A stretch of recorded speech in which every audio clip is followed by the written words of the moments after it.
تعالوا خلينا نستكشف دي جي اي ونشوف اسعاره من داخل الصين.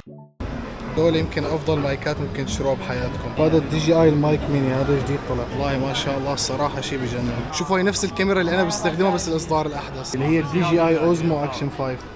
الصراحه يا جماعه هي الكاميرا رهيبه وعن جد سعرها كثير حلو. طبعا هي جميع الاسعار من داخل الصين. هي الكاميرا 2 بواحد، كاميرا وجيمبل بنفس الوقت، ما شاء الله جودتها ممتازه. بس تخيلوا انه هيك بتصور بالطول، مجرد ما تعملوا هيك بتصير تصور بالعرض، بس حجمه مقارنه بايدي شوفوا شو صغيره. طبعا اكيد موجود عندهم جميع الاكسسوارات تبع الاكشن تبع الكاميرا. نص هي القطع انا عندي اياها وهلا ما استخدمتها، بس ما بعرف ليش هيك بحب اقتنيها. ليش هي الدرون حرفيا حجمها كثير صغير، شوفوا كيف. عن هي الدرون بامكانكم تتحكموا فيها عن طريق ايدكم، او ممكن تحطوا نظاره وتاخذوا كمان بنفس الوقت الجويستيك تبعها.